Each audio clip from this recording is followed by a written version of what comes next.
Morning, guys. We'll start off questions for Jeff. If you can, just please raise your digital hand and we'll call on you.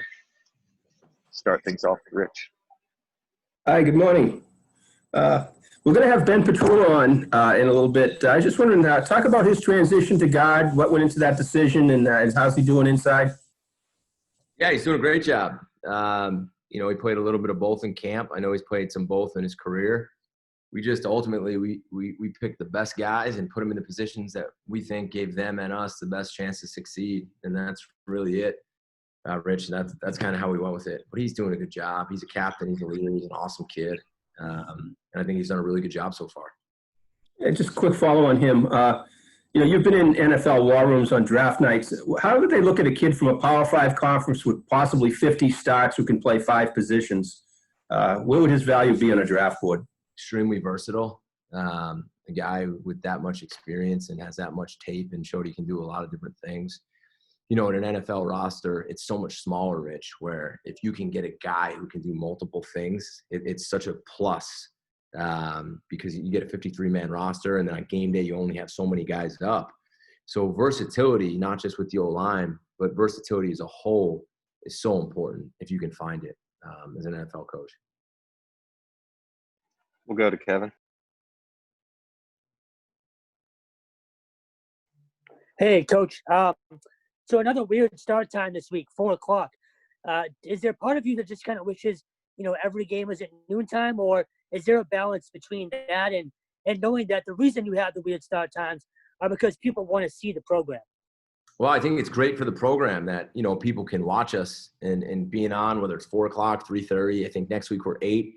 So we haven't had one game start at the same time. Kevin, it's really nice when you kind of get in a routine and the players know that you're waking up at this time and team meals at this time, and you just kind of get a good feeling go. And the other nice thing about 12 o'clock games is you play. Then for the players, the staffs, and their families, you kind of get home, you get a chance to see your family. But at the end of the day, it is what it is. We played 8, we played 8, played 4, we played 4. It is interesting, though. We haven't had one game at the same time. I guess they're just trying to see if we can adjust and have a little fun with our schedule. Maybe we'll just blame J-Bomb for it, Go to Rich. Mute. Hey, when your team throws 56 times, the offensive line takes quite a beating. I mean, they're backing up and getting whacked. How did they come out of that game? And, is that kind of what you expect from them? I think they did a great job protecting for Phil. I don't see them taking the brunt. I think they were the ones giving it, Rich. I feel bad for the D-line, not the O-line. Our guys weren't taking a beating. They were giving a little bit too, We'll go to John. Yeah, Jeff, obviously, Phil being from Pittsburgh and a lot of guys here know him from high school, Pine Richland. Is that something you've talked to him about at all, whether it was this week or even in the recruiting process, the possibility of, of playing Pitt? No, truthfully, it never came up. And I don't say that. I mean, I'm just being honest. It never came up. Last night he was here late in the office and he was watching film and I walked in and I just asked if he knew any of the guys. And, obviously he had. And I'm sure he's going to be playing against a lot of guys he either played against or grew up with. And, I'm sure he's really excited about it, John. You probably got to ask him that, though. We really haven't had that conversation yet. Maybe I'll save it for later in the week when the game plan's in and just, have a conversation with him. We usually talk later in the week. If I could follow up on that, just through 3 games, I mean, has he played the way that you kind of expected him to play when you guys got him from Notre Dame? He showed flashes of what we saw. He's made some throws, John, that are big-time arm. Scrambling, keeping his eyes down the field, really hard to tackle. And sometimes he'd pull it and he runs, and he's a lot faster than people think he is. So he's really flashed. I tried not to have too many expectations just because he hasn't played football in so long. We're kind of treating him like a rookie. And we know have some highs and lows just through experience, but really proud of him. I love the kid, and I love what he brings and just how hard he works. I mean, I'm telling you, last night it had to be after 9 o'clock, and he was sitting in the quarterback room watching tape. I mean, that's what the kid's made of. And he's going to be a special player. We'll go to Julian. What's going on, Jeff? Hey, Julian. How you doing, man? Same thing. I know we've talked about Phil a lot since he came here, but and I know the conversations of when you brought him in were a lot about football and less about competitors and things of that nature. But that's an important decision for him, right, at that time in his life, and what's going on, COVID, yada yada yada. But how do you reassure him that this is a good decision for him? Whether it's what do you say to his parents? Kind of like, what are those types of conversations like? Where it's like, look, I know this is a big one. You're leaving a big program. You had thoughts for yourself about how we're going to go there, but this can work too, and this is how. Yeah.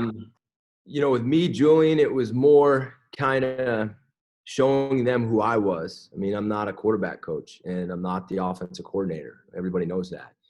So I think Coach Signetti is the one who led the charge when it came to video and how we would use them and how we would develop them and how we would train them.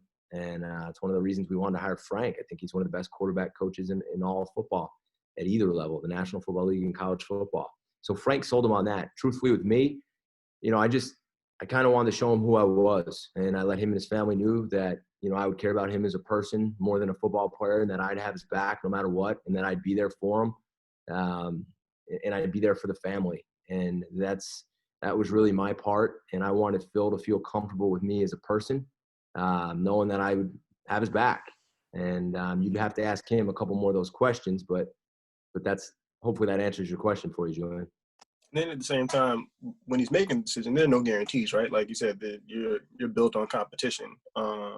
But at the same time, how do you kind of say, hey, look, like there's an opportunity for you here, but and we'd love to see you thrive, but there's still no guarantees. I was very honest with him. I told him I couldn't promise him that he'd be our starting quarterback. I told him he'd have to win the job, and I said that's how I'm going to coach. I'm going to be honest with you right now. I'm going to be honest with you through my entire career with you. And I wanted him to feel that. And that was the 100% the truth, and he must have felt comfortable with it and with Coach Signetti, and he must have bet on himself and trusted himself to win the job. But I never, ever promised him that he would be our starting quarterback. We'll go to Trevor. Hey, Jeff, how's it going? Good, Trevor. Thanks, man. Good. I'm just curious about kind of the concept of stats. I mean, a lot of coaches have different opinions about how important they are, whether they're important or not. And the media, it's fun to kind of analyze which stats matter and which stats don't. Do you look at certain stats that kind of impact your game a lot, or do you kind of just forget all that and figure, if we're making the plays, we're making the plays?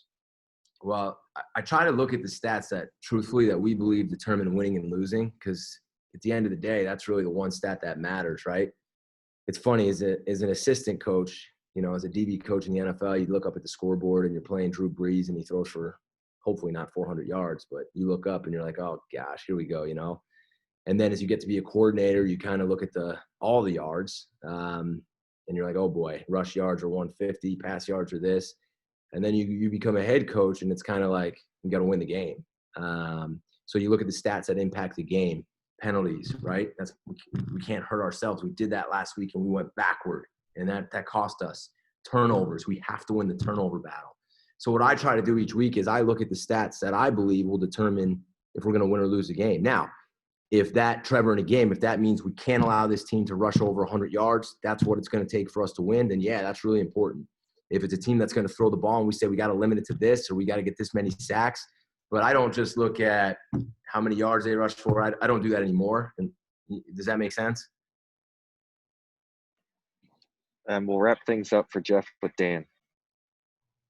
Coach, you mentioned, you're a couple of times through the last few weeks. I know you always say Coach Signetti is, sometimes a better resource for offense. And you mentioned yourself as still a defensive-minded coach. How does your relationship with him, where you are now the head coach, or you are head coach, and like you said, you're head coach, you have to worry about everything.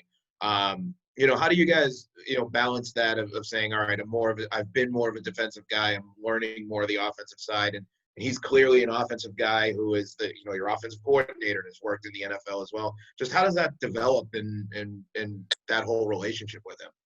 Yeah, that's a good question, Dan. One, I trust Frank and the offensive staff. So I don't really go in there and meddle with them, right? So I don't walk in and say, hey, this is a great play, you have to run it. If it doesn't fit in their system, that's their system.